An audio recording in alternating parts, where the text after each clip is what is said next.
इस वक्त एक और बड़ी खबर आ रही है। दिल्ली दंगे में पुलिस की कोर्ट में चार्जशीट में ताहिर हुसैन का कबूलनामा। ताहिर हुसैन ने उमर खालिद का नाम लिया और कहा कि दंगे भड़काने के लिए ताहिर और खालिद में हुई थी बात। ये बातचीत जो है, ये जो बात है, ये निकलकर चार्जशीट में सामने आई है कि दंगे जो भड़के थे दिल्ली में, उसमें ताहिर हुसैन जो कि आम आदमी पार्टी का पूर्व पार्षद जिसे निकाला जा चुका है, ताहिर हुसैन और उमर खालिद में बातचीत होती थी। उमर खालिद ने चार्जशीट पर सवाल उठाए हैं। उमर खालिद ने कहा कि मेरा नाम सामने आ रहा है, मेरा कबूलनामा उस चार्जशीट में है जो वायरल हो गई है, बल्कि मैंने कुछ कबूल नहीं किया, मेरे सिग्नेचर नहीं है। ये बात उमर खालिद की तरफ से कही जा रही है। लेकिन आपको ये बता दें, दूसरी तरफ चार्जशीट में ये साफ साफ कहा गया है कि ताहिर हुसैन और उमर खालिद जो दिल्ली में दंगे हुए थे, उत्तर पूर्व दिल्ली में क्या होना है, शाहीन बाग में क्या होना है, उसकी पूरी रूपरेखा ये लोग तैयार कर रहे थे। लेकिन अब इसी चार्जशीट पर सवाल उठाए हैं उमर खालिद ने। और देखिए चार्जशीट में क्या कुछ है। उमर खालिद ने मुझसे कहा था कि राम मंदिर और 370 के मसले में तो हम चुप रहे, मगर सीए को वापस कराने और सरकार को घुटने पर टेकने के लिए बड़ा धमाका करना होगा, जिससे पूरे देश में आग लग जाए, विदेशों में भी सरकार की बदनामी हो। इसके लिए चाहे कितने भी घरों में आग लगानी पड़े, कितने भी हिंदुओं को मारना पड़े, मगर सरकार को हर हाल में हिलाना है। उमर खालिद ने मुझसे कहा कि पैसे की चिंता मत करना, पैसों की कमी नहीं है। हमारे और भी साथी, दिल्ली पीएफआई संगठन के साथी भी इस मिशन में हमारे लिए पैसों की मदद कर रहे हैं।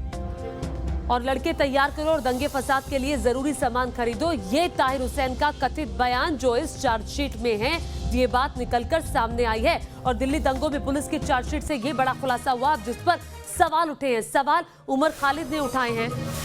चार्जशीट में उमर खालिद और ताहिर हुसैन का नाम, जिसके बाद अब उमर खालिद ने सवाल उठाए हैं। ताहिर हुसैन ने उमर खालिद का नाम लिया। ये साफ तौर पर इस चार्जशीट में कहा गया है। दंगे भड़काने के लिए ताहिर और खालिद में आपस में बातचीत हुई थी। ये पुलिस की तफ्तीश में सामने आया है, जो इस चार्जशीट में भी जाहिर किया गया है। आपको बता दें, दिल्ली दंगे के पीछे ये क्या साजिश थी, ये बड़ा सवाल खड़ा होता है। और राहुल डबास भी लगातार हमारे साथ बने हुए हैं। राहुल, इस खबर पर अपडेट ये है कि उमर खालिद सवाल उठा रहे हैं इस चार्जशीट को लेकर, कि क्या सवाल उठाया है इस चार्जशीट को लेकर उमर खालिद ने? देखिए, उमर खालिद जो जेएनयू के प्रेसिडेंट रह चुके हैं पूर्व में, उन्होंने ये सवाल उठाया है कि कैसे दिल्ली पुलिस की क्राइम्स विंग की तरफ से ये चार्जशीट लीक हो गई, कैसे ये लीक हो गई और कैसे मीडिया में आ गई। इसको लेकर अब सुनवाई भी होने वाली है। कड़कड़डूमा कोर्ट में 14 जनवरी की तारीख मुकर्रर की गई है। लेकिन जो चार्जशीट में है उसमें सीधा आरोप जो है वो उमर खालिद को लेकर है, और किस तरीके से वो मुलाकात करते हैं ताहिर हुसैन के साथ। और ये मुलाकात कई बार होती है। जो शुरुआत होती है वो होती है शाहीन बाग के प्रोटेस्ट को लेकर। 8 जनवरी को पहली मुलाकात होती है, 16 फरवरी को दूसरी मुलाकात होती है। मुलाकात में जो पुलिस के आरोप है, जो चार्जशीट में कहा गया है, पूरी प्लानिंग की जाती है कि किस तरह से हम तेजाब बमों का, एसिड बमों का, पेट्रोल बमों का इस्तेमाल करेंगे, किस तरीके से जो धारा 370 का गुस्सा है, जो राम मंदिर का गुस्सा है, वो साथ में सीए के आंदोलन में लगाया जाएगा और कैसे हिंसा की आग भड़काई जाएगी।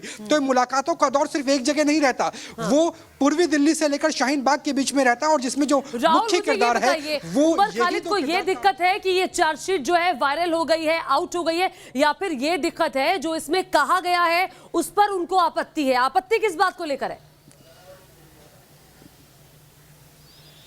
देखिए, फिलहाल जो उन्होंने दिक्कत जाहिर किया वो ये कि मीडिया में कैसे ये चार्जशीट, जो एडिशनल चार्जशीट है, वो ओपन हो सकती है, वो कैसे आ सकती है। क्योंकि अभी तक जो एक विक्टिम कार्ड खेलने की कोशिश कर रहे थे जो कुछ संगठन है, जो खासतौर पर वामपंथी छात्र संगठनों की बात करें, क्योंकि उन्हीं छात्र संगठनों से जेएनयू के प्रेसिडेंट भी बने थे उमर खालिद, तो वो जो सपोर्ट सिस्टम था वो कहीं ना कहीं टूटता है जब ऐसी चार्जशीट और मीडिया में ऐसे आरोप सामने आता है जिसमें साफ तौर पर कहा जाता है कि उमर खालिद, तारिक हुसैन, ये वो लोग हैं जिनकी वजह से दिल्ली में दंगा भड़का था। और इसकी प्रॉपर प्लानिंग की गई थी, तैयारी की गई थी, पत्थर से लेकर, तेजाब से लेकर, एसिड से लेकर तमाम चीजों की तैयारी हुई थी। कैसे दंगा भड़काया जाएगा, कैसे हेट स्पीच दी जाएगी, कैसे शाहीन बाग के जो आंदोलन शांतिपूर्ण तरीके से चल रहा था उसे पूर्वी दिल्ली में लाया जाएगा और सीलमपुर में दंगे कराए जाएंगे। तो ये तमाम चीजें हैं जो निकल के आई है, और इसी बात का गुस्सा है दोनों ही शख्सों को। और खास तौर पर बात की जाए उमर खालिद को। जी, अब ये बताइए, अब दिल्ली पुलिस को कड़कड़डूमा कोर्ट में जवाब देना है कि चार्जशीट कैसे आखिर बाहर आउट हो गई?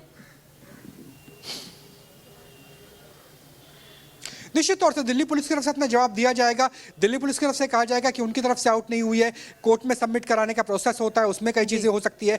लेकिन निश्चित तौर से जो ये एडिशनल चार्जशीट है उसने आरोपों को काफ़ी हद तक पुख्ता कर दिया है। और इसमें एविडेंस की बात करें तो एविडेंस जो चार्जशीट में नहीं लिखा, लेकिन जो हमें पुलिस के सूत्र बता रहे हैं, टेलीफोनिक एविडेंस की बात करें, जो व्हाट्सएप की चैट है उनकी बात करें, जो लोकेशन बताने की चार्जशीट कैसे बाहर आई। बहुत शुक्रिया राहुल डबा से तमाम जानकारी के लिए। लेकिन बड़ी बात यह है कि चार्जशीट में उमर खालिद और ताहिर हुसैन का नाम है, और कहा जा रहा था कि दंगा भड़काने के लिए बाकायदा इन दोनों में आपस में बातचीत हो रही थी।